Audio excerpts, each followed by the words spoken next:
Jihfadii koobaad oo ardaya oo dhameysatay barashada Quraanka Kariimka ayaa ka qalan jabisay madrasada Al-Hikma oo ah madrasad lagu barto Quraanka.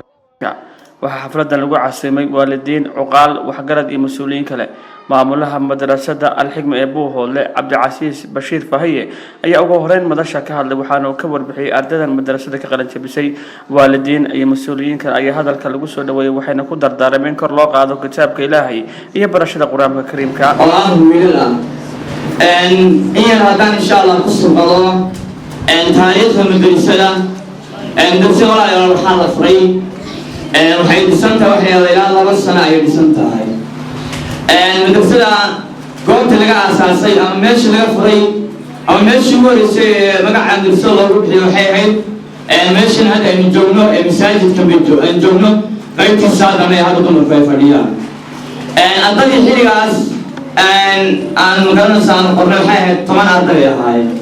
لكن توتر كيدو وبقول يصاب الأرضي عموما أرضي المدرسة وأنا أرضي بسوج بتاع هبنا يقولون طبعا كل شيء بنقول وحان وقت اللي هو صبح أو كله قرآن كون دقيسنا صبح يدرس أيامنا صدق الأرض الله الله وعندنا يا الله حنقولنا قرآن كريم كنا حنقولنا متمونتا سيدا حديثك عقيدة فقه تفسيرك يوحى يا الله سيرة النبي صلى الله عليه وسلم أم جمهور ما ننتي حفلة أرضنا قرآن كنا مسي دفعات نقول مسي ومقارنة سا مسا وكنا مسون درسنا أرضنا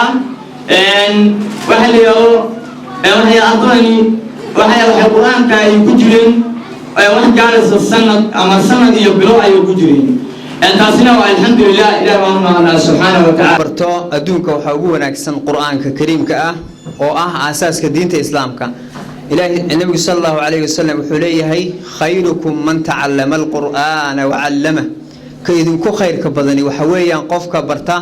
قرآن كسينة قدبيه متقانا وحو حنبارسنا تو قرآن كحفظيه oo tafsiir ahaan u barto hadhow tasii gudbiyo oo dadka u sheego markuu naftiisa si wacan ma taqaan ugu dhaqmo waxa la inooga baahan yahay qof kasta oo yar iyo qof kasta oo weyn inay isku si wax u bartaan ahaan ku daraya qof kasta oo bini aadanahow sidaad ugu baadi dooni karta diinta aad u baran karto aad ugu gaboobi karto isku taxalluuj waxa inoo ballana waxbarasho annaga waaweyn ee odayaasha ah iyo dhalinyarada iyo ardayda iyo inta wax baratay taasa inoo ballana waalidiinta Allah way horta keenay waalidkuna way ku soo tabacday tabaca ka bacdi waxa la rabaa in lagu ardada ku dhaqanto Ilaahay barakeeyo mal'aanada Allah noo barakeeyo maamulka Allah noo barakeeyo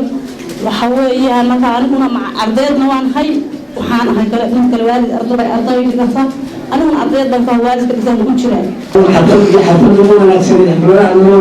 ونكسر برجونا إلى يوم هالكبرينا دفكارين إلى هالكل يبركينه هو الصحابة وقت يقول القرآن الكريم كبرت محبري يقول برتي هو كلا محبري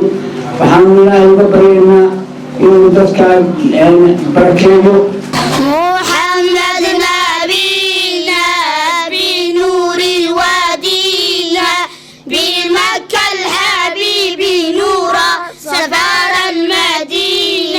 بنور الأمير سعيدة باسمك إلهي تعلم طيبنا تربية توسن تبقى انتدى وإنك تلونا dhammaantiin waxaa halka ardayda lagu guddoonsiiyay abaalmarino iyo jaa-isooyin loogu talagalay Ali Cismaan Ismaciil Dhaktar wararka telefishinka iyo raadiyaha SBC magaalada Buuhoole.